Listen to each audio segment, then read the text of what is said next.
Pois bem, quero cumprimentá-los, saudar os alunos, as alunas. Nós estamos avançando com a nossa disciplina, Direito Penal 4, e hoje vamos começar a falar sobre o título 11 do Código Penal, que alude aos crimes contra a administração pública.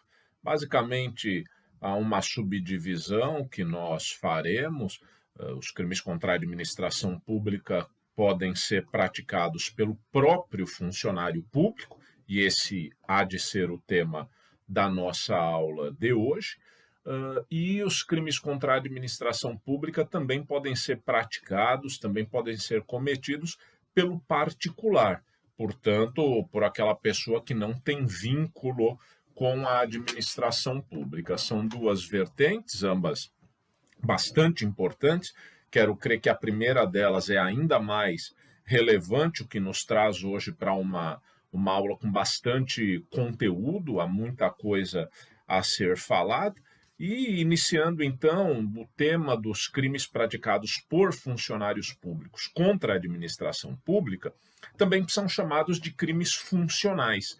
Crimes funcionais, vale por dizer, aquele sujeito que ostenta algum vínculo com a administração pública pratica uma infração, pratica um crime contra a administração em geral. Disso se extraem duas temáticas que nós precisamos abordar. A primeira delas, a respeito do que é a própria administração pública, né? É um tema um pouco mais voltado ao direito administrativo, de certa maneira, que vocês estudam ao longo da graduação, ao longo da faculdade, mas aqui, em termos de direito penal, precisamos estabelecer uma ideia, ainda que precoce, ainda que superficial, mas a administração pública é a atividade funcional do Estado e dos demais entes públicos, quer dizer, a atividade funcional do Estado e dos demais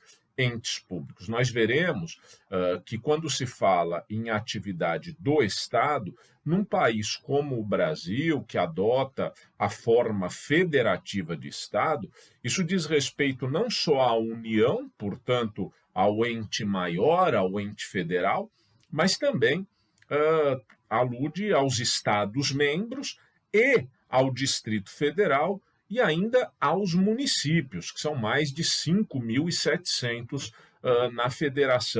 na Federação Brasileira. Ademais disso, ainda existem entes que atuam exercendo, de certo modo, atividade pública, se bem que não sejam componentes do conceito de Estado estrito sensu, isto é, as chamadas paraestatais, como, por exemplo, as sociedades de economia mista, como é a Petrobras, as empresas públicas, como são os Correios, e assim por diante. Quer dizer, entes que não pertencem exatamente ao poder executivo, legislativo ou mesmo judiciário, o que, em certa medida, compõe o conceito de Estado estrito sensu, mas sim que pertencem a essas chamadas entidades paraestatais. Os crimes contra a administração pública têm a abrangência grande, diz respeito, então, a todos esses entes, a todas essas entidades. Nós vamos aprofundando isso no decorrer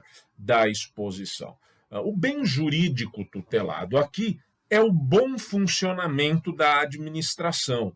É o bom funcionamento da administração, a sua probidade, a sua integridade e, como corolário disso, a sua capacidade de prestar serviços, a sua capacidade de atender, em última análise, à população. Necessário notar, agora que estamos ingressando nesses crimes contra a administração pública, que, de certa maneira, os serviços prestados pelo Estado e por seus entes ensejam maior importância exatamente para aquelas pessoas mais carecidas desses mesmos serviços. Vale dizer, pessoas com uma condição financeira boa, a rigor, não se utilizam de escolas públicas quando vão educar os seus filhos, não se utilizam do sistema público de saúde, porque tem planos privados e assim por diante. De maneira que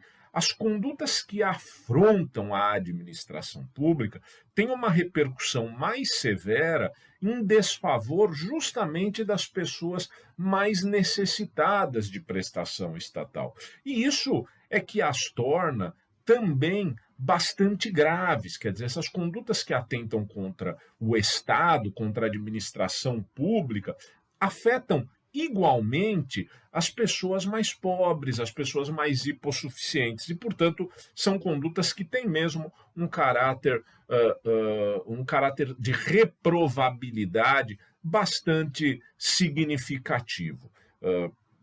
Como consequência disso, é preciso estarmos atentos justamente quando as pessoas de altos escalões econômicos, empresariais ou políticos se apropriam da coisa pública em detrimento justamente dos mais necessitados. Isso é sinal, na sociologia, alguns tratam desse tema, por exemplo, Raimundo Fauro, no livro Os Donos do Poder, de uma espécie de patrimonialismo à brasileira, quer dizer, no Brasil haveria a triste ideia de que aquilo que é público, em certa medida, é tratado como se pertencesse ao próprio indivíduo, uma espécie de apropriação do que é público em benefício privado. Isso faz muito mal ao país, os escândalos de corrupção são de todos conhecidos e é preciso criarmos mecanismos institucionais para debelarmos esse grande problema.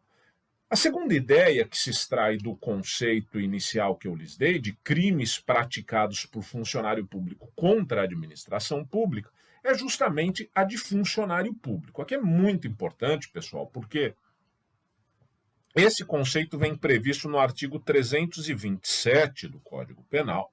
Artigo 327 do Código Penal é um conceito mais amplo do que o do direito administrativo.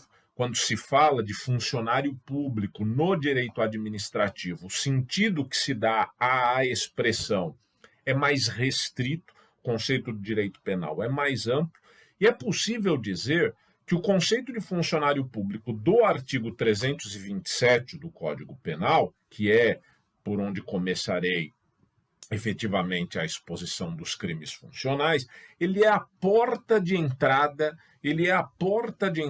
dos tipos penais concernentes aos crimes praticados por funcionário público contra a administração.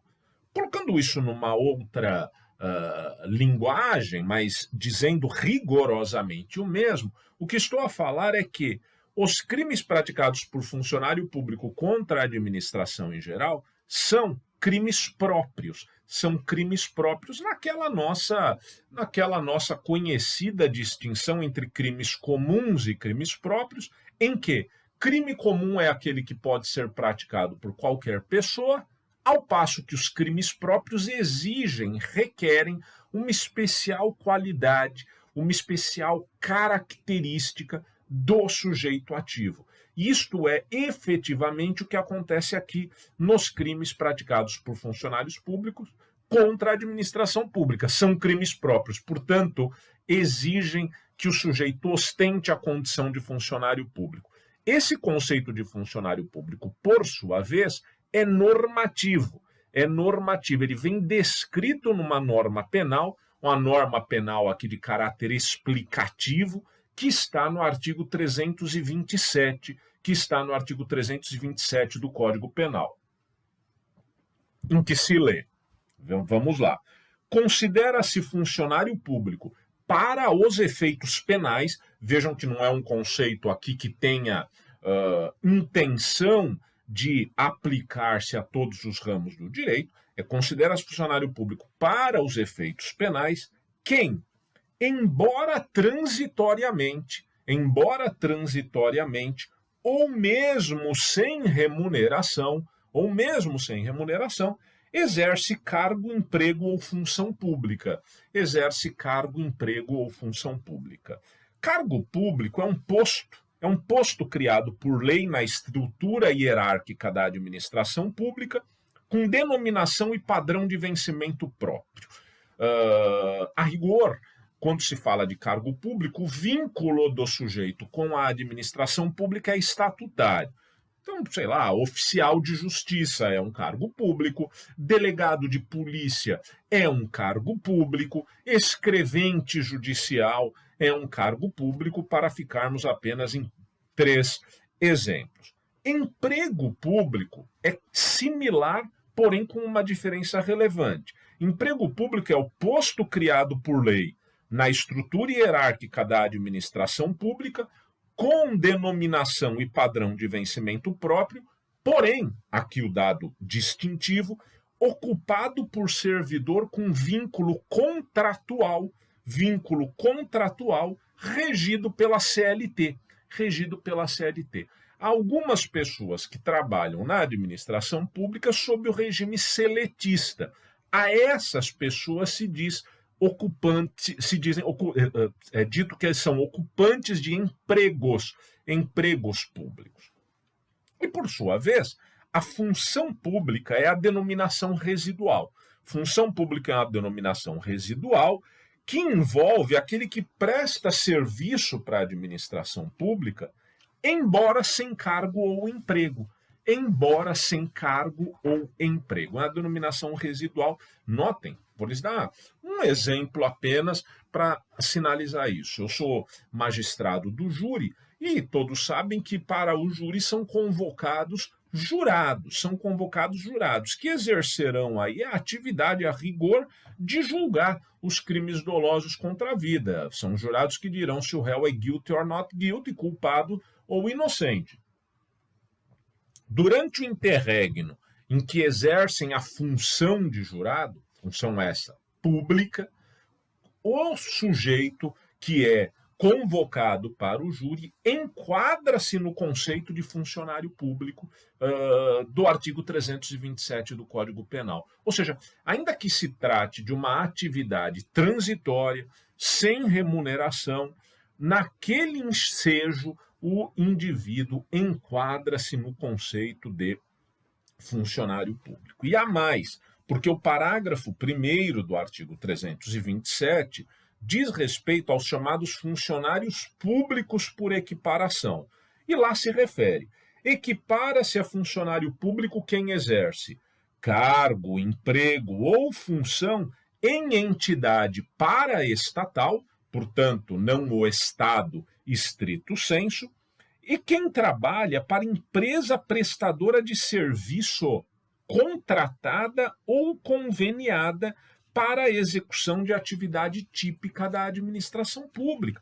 Então, mesmo empresas que sejam contratadas ou conveniadas para com o Estado, com o objetivo de prestarem serviços que tenham, como diz o parágrafo 1º aqui, inerência à atividade pública, nesses casos surge o conceito do chamado funcionário público por equiparação. Tudo para lhes dizer que é um conceito bastante amplo, bastante alargado, e como mencionei, mais alargado, inclusive, do que o próprio conceito de funcionário público para o âmbito do direito administrativo, Uma distinção importante que se faz no tema dos chamados crimes funcionais é a seguinte: há os chamados crimes funcionais próprios e crimes funcionais impróprios. Crimes funcionais próprios são aqueles em que a exclusão da condição funcional ou da elementar relativa ao fato de o sujeito ser funcionário público gera a atipicidade da conduta. Colocado isso em outros termos, basicamente é o mesmo que dizer que há crimes que somente o são no âmbito da atividade funcional. Ou seja, se retirada a condição de funcionário público, a conduta é atípica. Não há na prática dessa conduta num universo que não seja o funcional. O exemplo mais claro disso é a corrupção, tá? Nós vamos estudar o crime de corrupção passiva. O crime de corrupção passiva basicamente se dá quando o funcionário público aceita ou solicita uma vantagem. Por ora, é o que basta dizer. Essa conduta, entretanto, quando praticada por alguém que não é funcionário público, fora do universo funcional, por exemplo, eu tenho uma empresa privada, eu vendo carros e aí eu solicito alguma vantagem para determinada pessoa para vender o carro dela, ou então para comprar dela galões de água e não comprar de outras empresas. Não há corrupção privada, não está tipificada em nosso país a figura da corrupção privada, de modo que a corrupção passiva é um crime funcional próprio. Por quê? Porque retirado o elemento funcional, a conduta é atípica. Os crimes funcionais impróprios são aqueles em que a exclusão da condição funcional não gera atipicidade, não gera a tipicidade da conduta. Por exemplo, o crime de peculato, que está lá no artigo 312, nós já vamos falar dele, artigo 312 do Código Penal, e que acontece basicamente quando o funcionário se apropria de dinheiro ou desvia algum valor pertencente à administração pública. Se nós retirarmos a condição funcional do peculato, há outro delito paralelo fora do universo da administração pública? Sim. Qual? Apropriação indébita, eventualmente o próprio furto. Então, nesses casos, nós falamos de crimes funcionais impróprios. São aqueles em que, retirada a condição funcional, não há atipicidade da conduta. Noutros termos, assimilar fora do universo dos crimes contra a administração pública.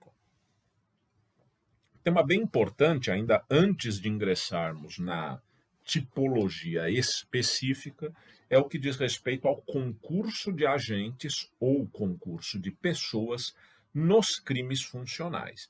Basicamente, eu lhes disse que os crimes funcionais são crimes próprios, porquanto requerem a condição específica do sujeito ativo. Qual condição? A de ser funcionário público, nos termos do artigo 327 do Código Penal.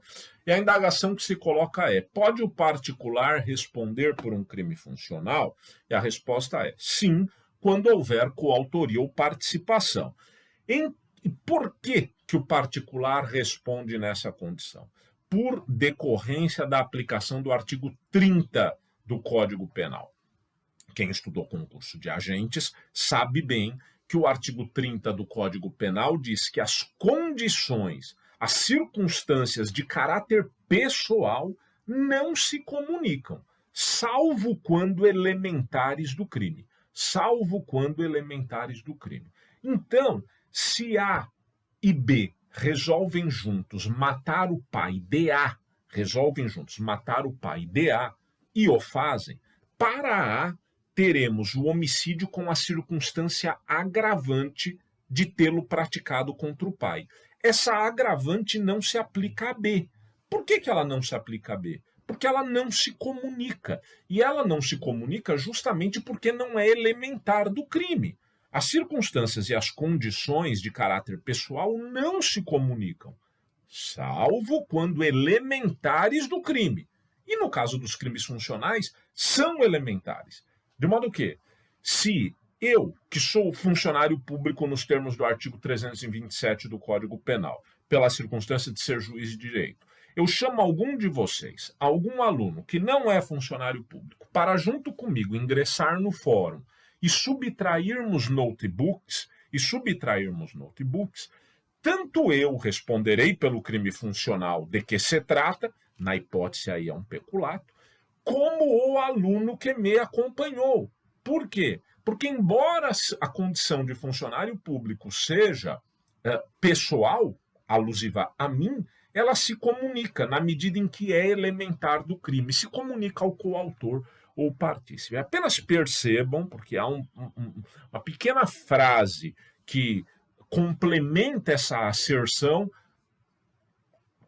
Apenas percebam que é necessário que o aluno, portanto, o chamado extrâneos, aqui no âmbito dos crimes funcionais, nós podemos falar no intrâneos, que é aquele que ostenta a condição funcional, e o extrâneos, que é aquele que não a ostenta.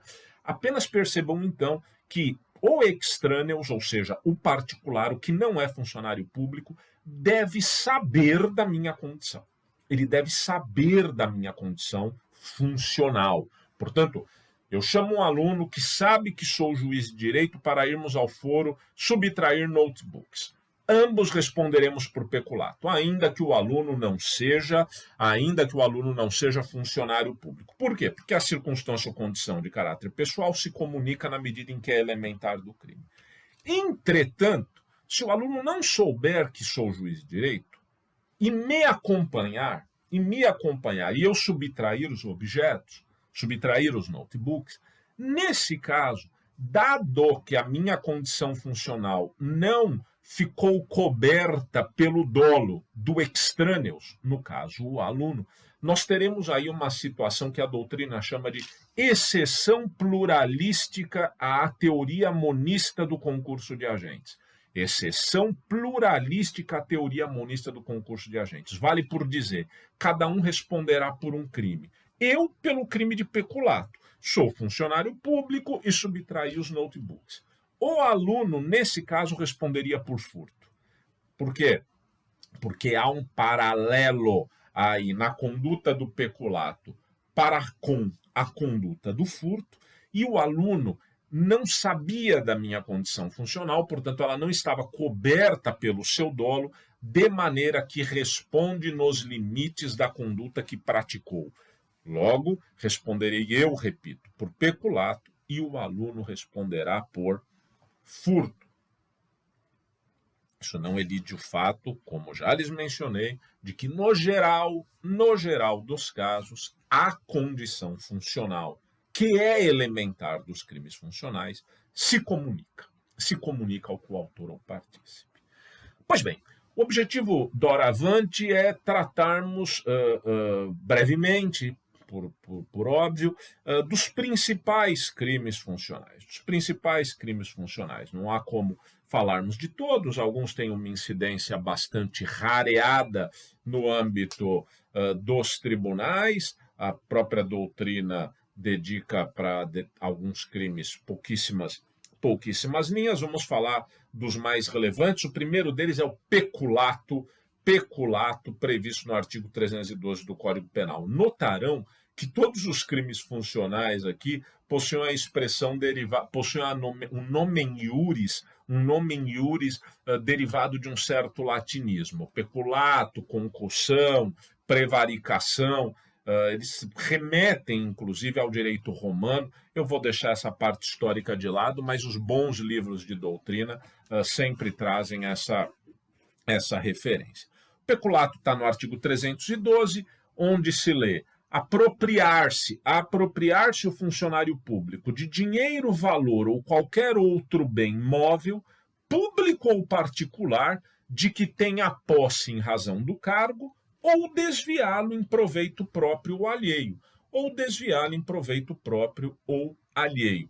Portanto, o artigo 312 do Código Penal prevê duas modalidades de peculato consoante a doutrina aponta: o chamado peculato apropriação, que é a primeira parte, ou o peculato desvio, que é a segunda parte. Notem, o similar ao peculato, na medida em que se trata aqui de um crime funcional impróprio, como já lhes expliquei, retirada a condição funcional, esse crime está previsto noutros dispositivos do Código Penal, é quase como se fosse uma soma aqui, né, de outros crimes mais a condição funcional. Vejam que a particular similaridade aqui se dá com a apropriação indébita, cuja pena é de 1 a 4 anos, ao passo que a pena do peculato é de 2 a 12 anos. 2 a 12 anos de reclusão. Portanto, há algo que agrava a condição do peculato em comparação à apropriação indébita, por exemplo, e esse algo é a chamada violação do dever funcional. A violação do dever funcional. Quer dizer, se algum de vocês me empresta um livro, por exemplo, e eu não devolvo o livro, a pena é de 1 a 4 anos. Agora, se eu recebo um livro na condição de funcionário de uma biblioteca pública e não devolvo mais para a própria biblioteca, a pena é de 2 a 12 anos. Por quê? Porque, ademais da apropriação do objeto, qual objeto? Na espécie aí, o livro, existe, do ponto de vista da condição funcional que ostenta o sujeito que trabalha numa biblioteca pública, a violação do dever. Então, é a violação do dever o elemento que justifica pena maior do que nos casos similares fora do âmbito da atividade pública, fora do âmbito da atividade administrativa, no nosso exemplo aqui, fora do âmbito, no âmbito do furto ou da apropriação indébita. Digo furto porque o parágrafo 1º traz o chamado peculato furto. Aplica-se a mesma pena se o funcionário público, embora não tendo a posse do bem, do dinheiro, a posse do dinheiro, valor ou bem, o subtrai, quer dizer, exatamente a hipótese do furto, ou concorre para que seja subtraído em proveito próprio ou alheio, valendo-se de facilidade que lhe proporciona a condição de funcionário. Tá? Então, peculato furto também é punido com a mesma pena do chamado peculato desvio e do peculato apropriação. O peculato furto é chamado pela doutrina também de peculato impróprio. Portanto, nós temos peculato apropriação, peculato desvio e o peculato furto ou peculato impróprio. E o parágrafo 2º do artigo 312, inclusive, assinala a possibilidade do peculato culposo. Aqui é uma construção legislativa bastante problemática, porque o peculato culposo está dito aqui: se o funcionário concorre culposamente para o crime de outrem, portanto, exige-se o crime de outrem, ele responderá pelo peculato culposo, cuja pena é de detenção de 3 meses a 1 ano. Aqui é quase, vou colocar entre aspas, porque essa é uma construção teórica altamente discutível para quem estudou o concurso de pessoas, o concurso de agentes, mas o peculato culposo é quase como uma participação culposa num crime doloso. Quase como uma participação culposa num crime doloso. O exemplo que alguns autores dão é o seguinte: o sujeito é vigia de determinado lugar, de uma escola, é um funcionário público que trabalha com as funções de vigia, e ele, por algum tipo de imprudência ou negligência, deixa de fechar a porta da escola, e isso faz com que X ingresse e subtraia objetos daquela escola ou daquela repartição. E isso é menos importante. Nesse caso, portanto, o funcionário teria concorrido culposamente para o crime de outrem, Vejam, repito, é quase como uma participação culposa num crime doloso, que é teoricamente insustentável, porém sinaliza o grau de atribuições e o grau de relevo jurídico que se dá às atribuições do funcionário público, de sorte que, se ele atuar com imprudência ou negligência na proteção, na tutela daquele interesse coletivo, porque se trata aqui exatamente de um interesse coletivo, ele pode responder pelo peculato culposo. E aí o parágrafo 3º diz que, no caso do parágrafo anterior, ou seja, no caso de peculato culposo, a reparação do dano se precede a sentença irrecorrível, extingue a punibilidade, e se lhe é posterior, reduz de metade a pena. Vejam, portanto, mesmo a reparação do dano posterior à sentença recorrível reduz metade da pena imposta. Não é um dispositivo muitas vezes invocado, mas eu quero já fazer uma observação. Trata-se do tipo de artigo que, em concurso público, muitas vezes é cobrado, porque ele é bastante distinto daquilo que o artigo 16 do Código Penal preconiza para o chamado arrependimento posterior. Então, quem tem interesse num concurso público, ou mesmo na primeira fase do exame da OAB, é necessário ficar atento a esse tipo de dispositivo legal e grifar o que for essencial nos seus códigos para não perderem aqueles dados que, numa questão objetiva, podem induzir o aluno ou a aluna em erro. Repito, no caso do parágrafo anterior, ou seja, do peculato culposo, a reparação do dano, se precede à sentença irrecorrível, extingue a punibilidade. Se ele é posterior, reduz de metade a pena imposta. Portanto, texto de lei, não há nenhuma dificuldade explicativa aqui, porém, reitero, às vezes as questões objetivas, as questões testes, são feitas justamente a partir de textos de lei não corriqueiros e que podem gerar alguma confusão para quem for responder à questão respectiva. Caminhando, pessoal, quero falar sobre o crime de concussão. Crime de concussão do artigo 316 do Código Penal. Concussão é exigir, notem bem, porque isso é o que define o crime de concussão.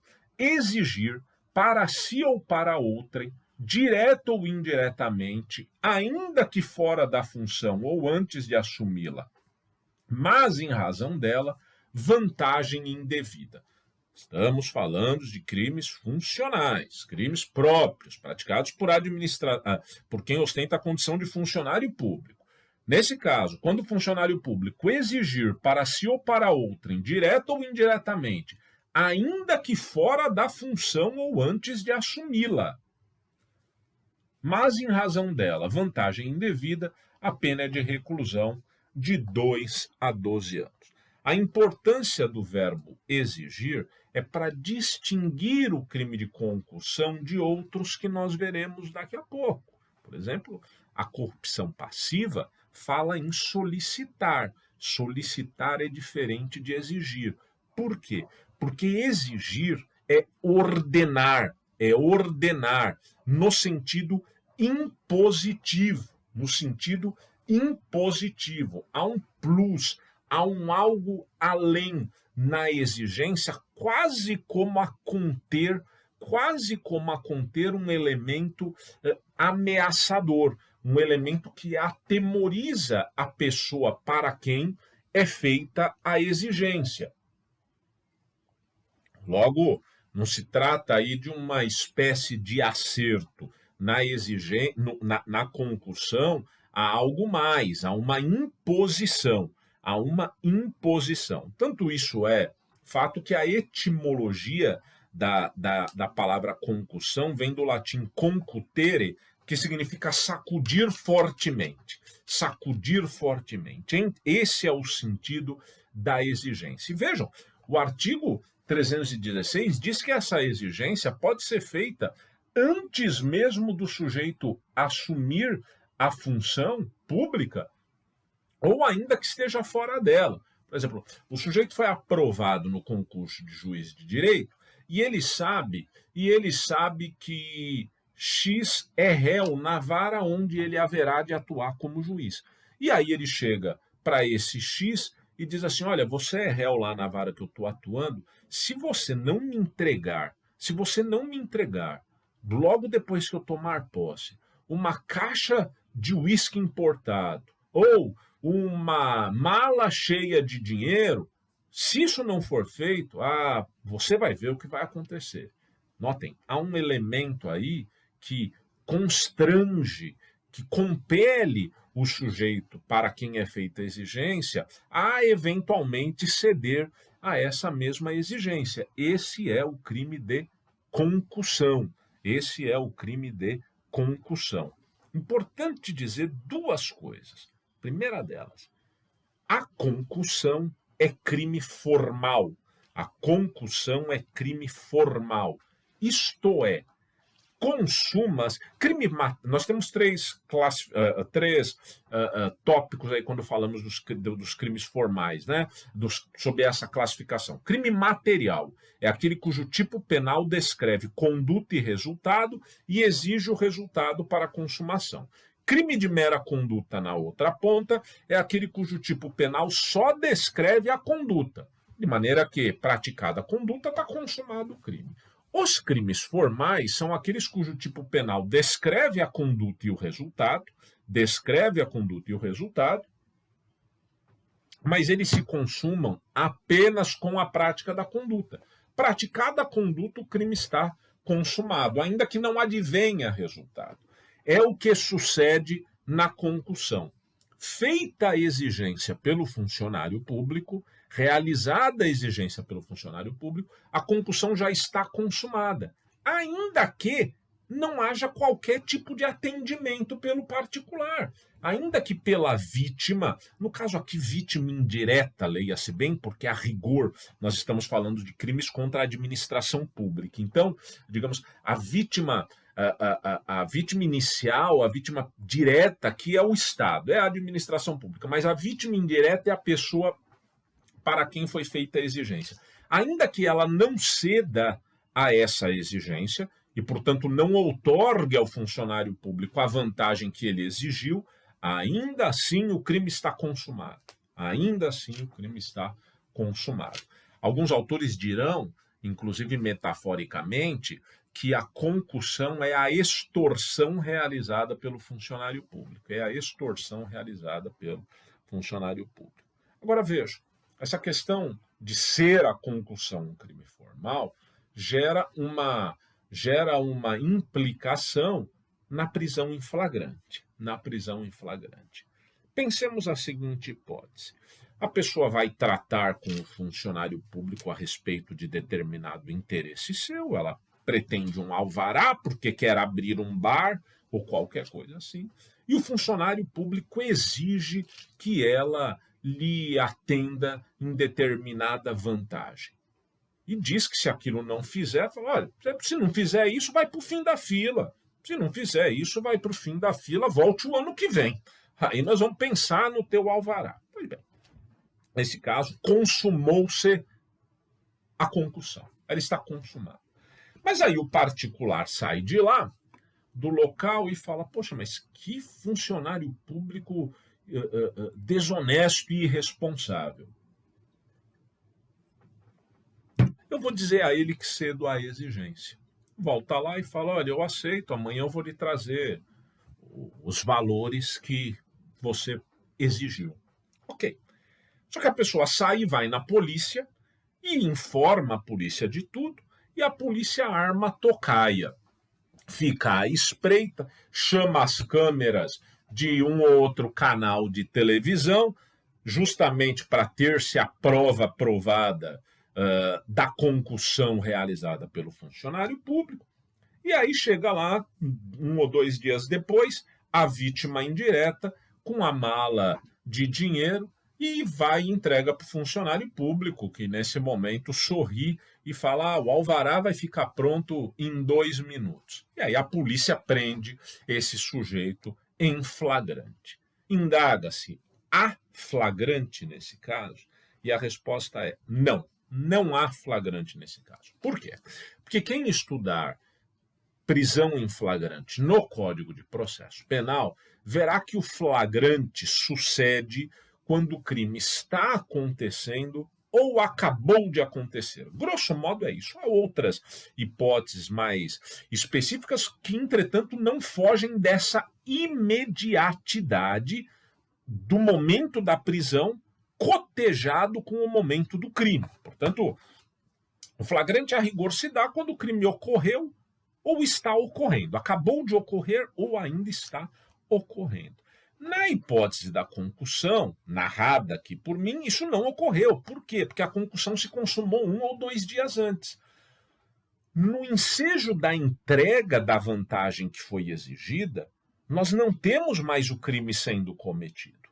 Nós temos sim aquilo que a doutrina chama de exaurimento do crime. Exaurimento do crime, que, por sua vez, não revela, não autoriza a prisão em flagrante. O sujeito não vai responder por nada. Claro que vai responder, ele vai responder pelo crime de concussão. Eu apenas estou a dizer que ele não pode ser preso em flagrante. Não há aí uma situação de flagrante delito. E a segunda controvérsia aqui acerca da concussão, vejam bem, é que o artigo 316 fala exigir, etc, etc, vantagem indevida. E a pergunta que se faz é, essa vantagem indevida deve ou não necessariamente possuir um conteúdo econômico, um conteúdo de valor, algo expresso ou que possa ser exprimido em pecúnia, Questão duvidosa e que aparentemente a jurisprudência alarga o conceito aqui para entender que vantagem indevida não necessariamente precisa ter conteúdo econômico. Portanto, há um conceito alargado aqui da vantagem indevida que não necessariamente precisará ter conteúdo econômico. Por exemplo, se essa exigência versar determinado tipo de comportamento sexual da vítima indireta, ainda assim há concussão. Se versar para que a vítima indireta adote determinado tipo de comportamento que não seja mensurável em dinheiro, ainda assim ter-se-á a concussão. Tá? E vale lerem o parágrafo 1º do artigo 316, meramente para entenderem a expressão, que é o chamado excesso de exação. Excesso de exação, isso é, o excesso na atividade estatal de cobrar tributos, Está dito ali no parágrafo 1º, se o funcionário exige tributo ou contribuição social, que sabe ou deveria saber indevido, ou, quando devido, emprega na cobrança meio vexatório ou gravoso que a lei não autoriza, pena, reclusão de 3 a 8 anos e multa. Notem, o excesso de exação é uma subespécie da concussão, O artigo 317 do Código Penal traz a tão propalada e, infelizmente, tão presente no contexto brasileiro, corrupção, a chamada corrupção passiva, chamada corrupção passiva. Diz o artigo 317, percebam a distinção nos verbos. Solicitar ou receber, para si ou para outrem, direto ou indiretamente, ainda que fora da função ou antes de assumi-la, mas em razão dela, vantagem indevida, vale o mesmo que acabei de falar sobre a vantagem indevida da concussão, ou aceitar promessa de tal vantagem. Portanto, solicitar ou receber, para si ou para outrem, vantagem indevida, ou aceitar promessa de tal vantagem, enseja o crime de corrupção passiva, pena de reclusão de 2 a 12 anos e multa. Para começar, pessoal, eu preciso dizer o seguinte: o crime de corrupção do artigo 317, ele possui uma descrição típica, que quando eu estudava na faculdade, na graduação, há 20 e poucos anos atrás, o professor dava como exemplo o sujeito que é abordado no trânsito e está com alguma irregularidade no carro e dá um café para o guarda, dá uma nota de R$ 50 para o guarda de trânsito. Ou o sujeito que vai no município e ele está precisando de um alvará ou de uma licença para, para atuar como taxista ou para montar um bar ou para colocar uma barraca de cachorro-quente, e ele paga um valor para o funcionário público acelerar o processo ou fechar os olhos à eventual irregularidade. Tudo isso é e segue sendo corrupção passiva. Mas o desenvolvimento da própria economia e a sofisticação, por assim dizer, na prática de determinados crimes, faz com que também esteja, no contexto do artigo 317 do Código Penal, esquemas grandiosos envolvendo empresas com milhares de funcionários, em alguns casos estruturas de governo, noutros estruturas partidárias e, portanto, uma certa elite empresarial, política e econômica que passou, em alguma medida, a inserir-se nas barras do direito penal, muito por consequência do artigo 317 do Código Penal, o crime de corrupção passiva. Talvez, por isso, seja um artigo que careça de alguma revisão, porque a sua semântica hoje em dia comporta situações muito diferentes, e isso às vezes gera déficits de aplicação, gera problemas interpretativos, que com o prosseguir dos estudos, vocês acabarão por perceber. Então, há sentidos semânticos da corrupção hoje que são bastante distintos entre si. Cabe, entre aspas, aí, cabe muito mundo, cabem muitos fatos dentro do tipo penal do artigo 317 na atualidade. Lembrem-se que aqui se trata de um artigo da parte especial do Código Penal, que é de 1940, embora tenha havido mudanças na pena. Os verbos, os núcleos do tipo são 3: solicitar, receber ou aceitar promessa de vantagem indevida. Nós vamos estudar na próxima aula aquilo que é a outra face da moeda da corrupção passiva. Nós estamos estudando corrupção passiva, crime funcional praticado por funcionário público contra a administração em geral. Mas há o crime de corrupção ativa. O crime de corrupção ativa é aquele de quem corrompe o funcionário público, ou seja, do particular. É um crime cometido por particular contra a administração.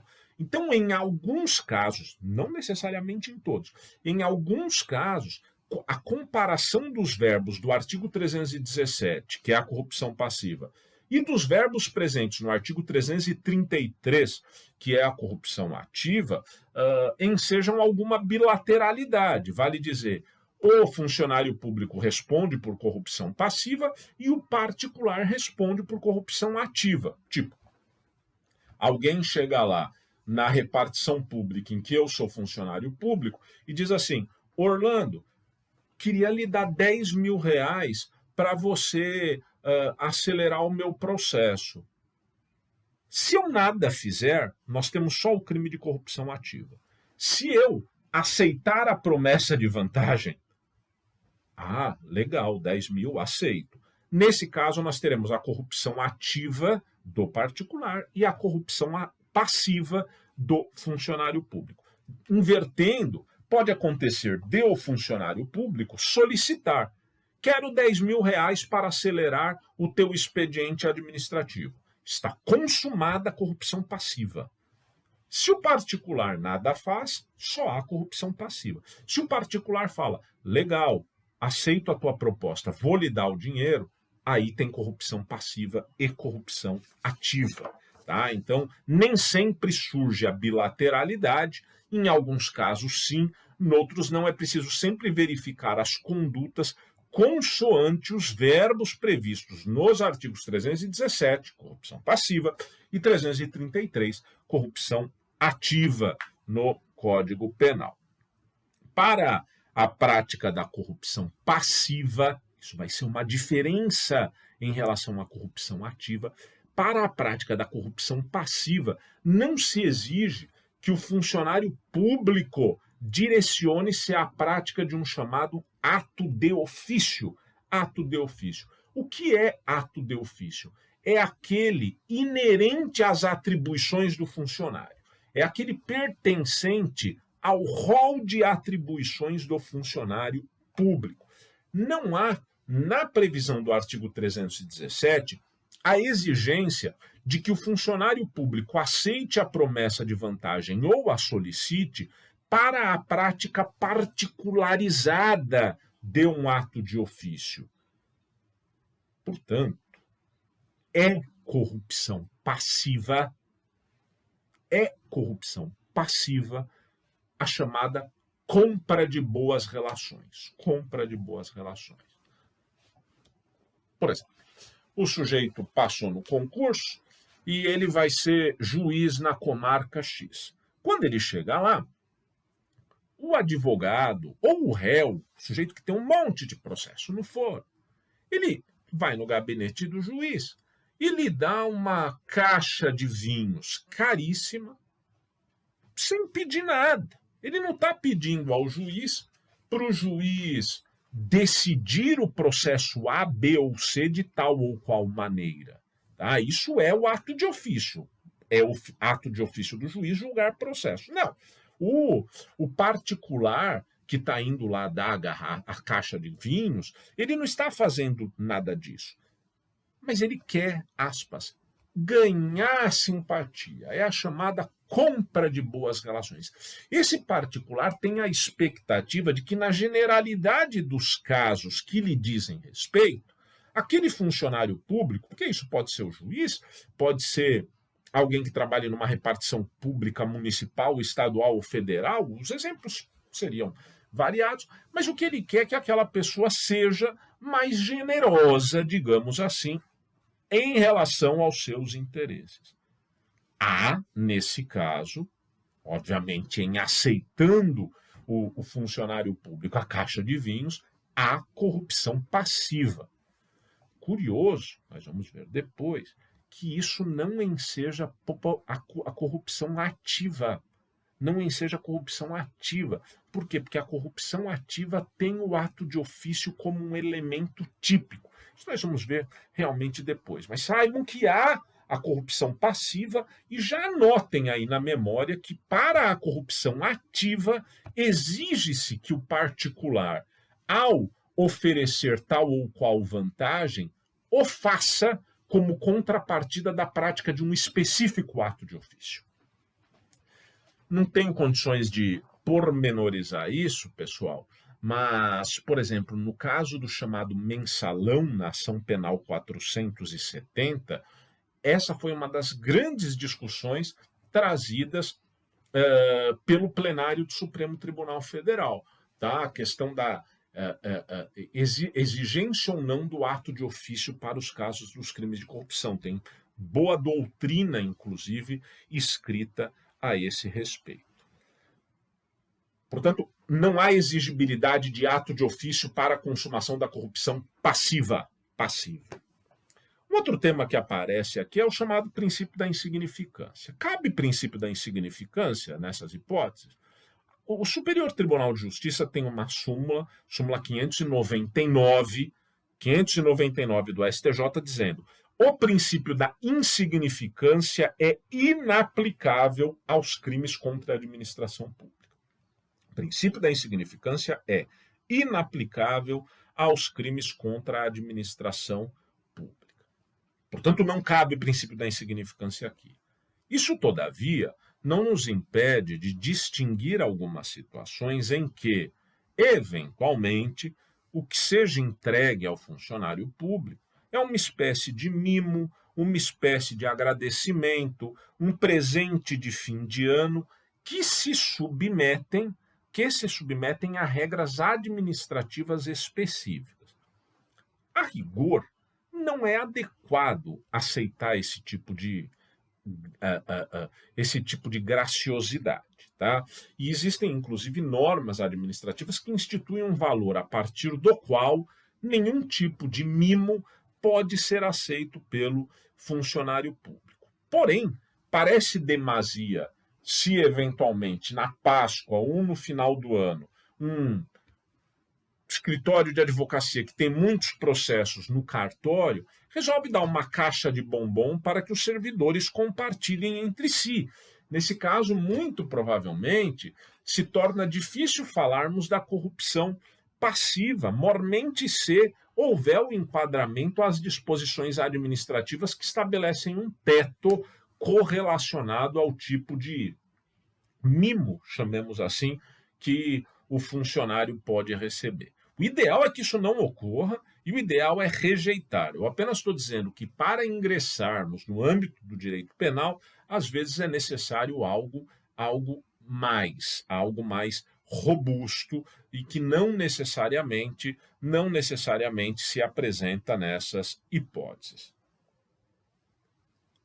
A corrupção passiva é crime formal tanto quanto a concussão, nem vou reexplicar isso, basta dizer que se o funcionário público solicita ou aceita uma promessa de vantagem, ainda que não a receba concretamente, o crime está consumado. O crime está consumado. Portanto, vale a mesma ideia para o flagrante. Eu solicitei determinados valores para praticar um ato e amanhã vai haver a entrega desses valores. Vai toda a equipe de televisão lá e eu sou preso em flagrante. Essa prisão é indevida, porquanto não há flagrante. O flagrante havia no dia anterior, quando houve a aceitação ou a solicitação da promessa de vantagem. Crime formal. E cuja pena se aumenta no patamar de 1/3, no parágrafo 1º está dito, se em consequência da vantagem ou promessa, o funcionário retarda ou deixa de praticar qualquer ato de ofício ou o pratica infringindo o dever funcional. Portanto, aqui sim aparece o ato de ofício. Se em decorrência da corrupção houver a prática de um ato indevido ou o retardamento de um ato que deveria ser praticado, aí a pena é aumentada de 1/3, é uma causa de aumento de pena. E para concluir nesses minutos finais, quero falar do crime de prevaricação,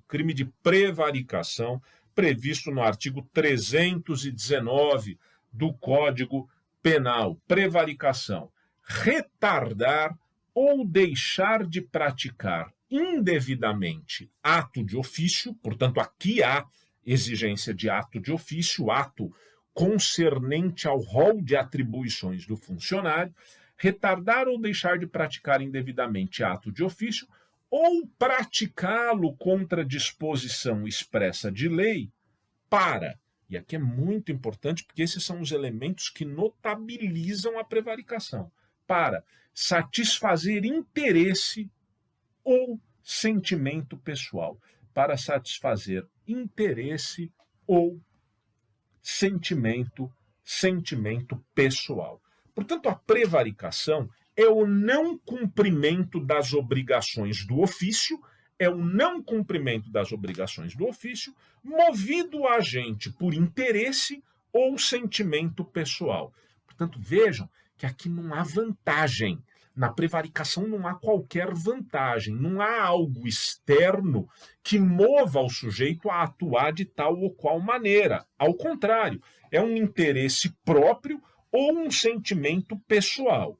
E os verbos núcleo do tipo são retardar, quer dizer, adiar, procrastinar, deixar para depois, deixar de praticar ou praticar contra a lei. Por exemplo, não emitir uma certidão para um desafeto. Eu estou ali na minha repartição pública, no setor que eu trabalho, no Estado, na União ou no município, e tenho que emitir uma certidão, eu vejo, poxa, essa certidão é para X.